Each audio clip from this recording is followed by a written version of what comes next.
जय गौ माता की। देखिए हमारी जो हड्डू कुछ दिन पहले भी आई थी, उसका ये बछड़ा है जिसका नाम हमने पृथु रखा है। और ये हमारा तोशु है। तोशु बिना माँ का बछड़ा है, बेसहारा। तो ये भी अब छोटा बच्चा है जो बहुत ही छोटी उम्र में किसी ने छोड़ दिया था। तो ये बछड़ा भी अब हमारी हड्डू के बछड़े के साथ दूध पीने की कोशिश कर रहा है और चुरा चुरा के दूध पी रहा है। देखिए दोनों बछड़े एक साथ दूध पी रहे। ये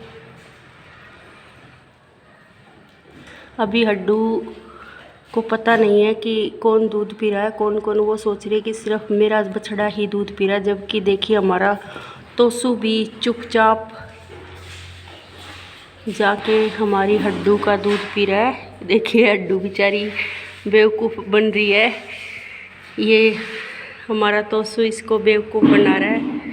ये सोच रहा है कि इसको पता नहीं चलेगा और मैं पीछे से चुपचाप इसका दूध पी लूँगा। देखिए हड्डू कैसे पैर मार रही है। ये हड्डू का बछड़ा है और ये देखिए कैसे अपना दूध पीने नहीं दे रही, जबकि बेचारा तोशु बिना माँ का बछड़ा है। अभी 15-20 दिन पहले भयंकर बरसात में हम इसे कुत्तों से बचा के रेस्क्यू करके लाए थे और इसको माँ का दूध शायद नहीं मिला। ये 15-20 दिन का ही बछड़ा है, छोटा। और ये देखिए ये हड्डू का बछड़ा है, पृथु नाम रखा है। पृथु और तोशु दोनों ही अब एक ही गौ माता का दूध पी रहे हैं और गौ माता उनको दूध पिला रही। गौ सेविका महिमा गौवंशी अब गाय को बहला रही है ताकि दोनों बछड़े आराम से दूध पी सके, क्योंकि बछड़ों की किस्मत में बहुत ही कम दूध होता है। लेकिन हम इनको खुला ही रखते हैं, इनका जितना दिल करता है उतना ये दूध पी लेते हैं और बचा कुचा दूध ही निकाला जाता है ताकि बछड़ों का पेट खराब ना हो। जो बड़ा बछड़ा है तोशु, ये अब खाना खाने लगा है, हरा चारा घास खाता है। और ये छोटा बछड़ा भी कुछ नहीं खाता, क्योंकि ये सिर्फ अभी 4 या 5 दिन का ही हुआ है।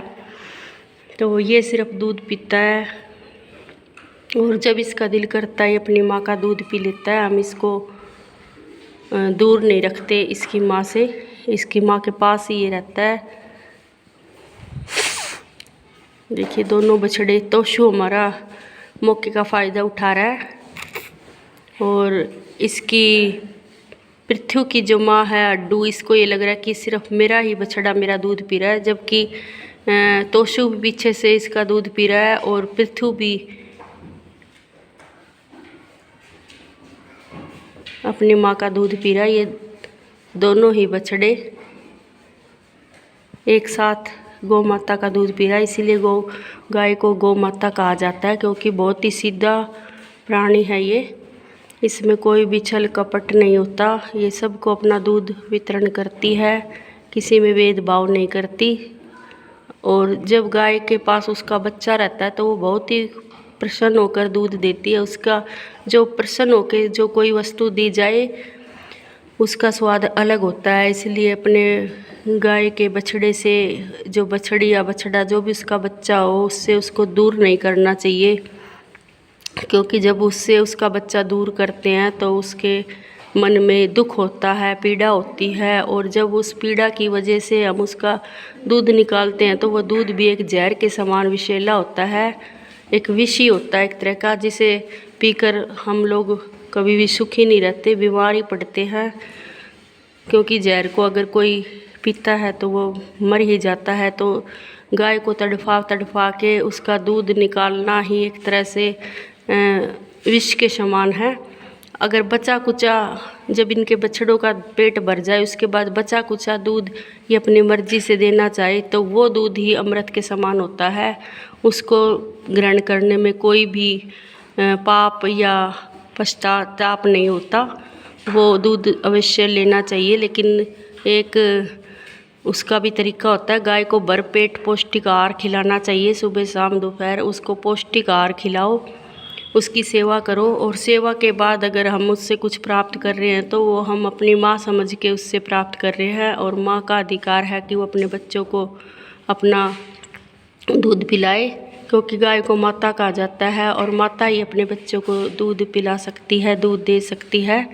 तो देखिए किस प्रकार महिमा गोवंशी इसको खाज कर रही है ताकि ये बैल जाए। ये देखिए पूरे शरीर में ब्रश से, ये ब्रश है, इस प्लास्टिक का ब्रश है ये, इससे इसको सारे शरीर को मसाज दी जा रही है ताकि ये खुश रहे।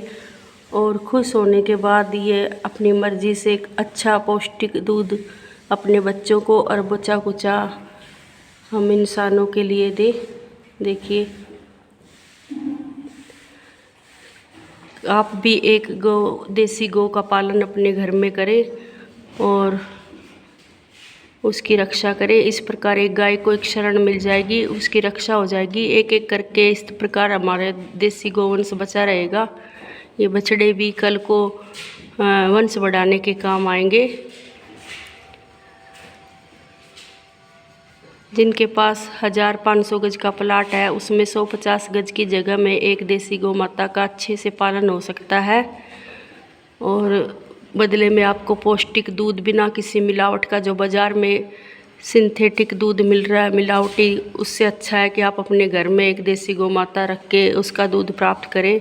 और जो खर्चा आप बाहर के दूध, मिलावटी दूध पर खर्च करते हैं, वही खर्चा आप एक देसी गौ माता के ऊपर करेंगे तो आपको दोनों तरफ से लाभ होगा। आपका पैसा शुद्ध चीज़ में जाएगा और सेहत भी ठीक रहेगी। और सबसे बड़ी बात, एक बेसहारा गाय को घर मिल जाएगा, सेवा मिल जाएगी, खाना मिल जाएगा, शरण मिल जाएगी। इससे अच्छा और क्या हो सकता है।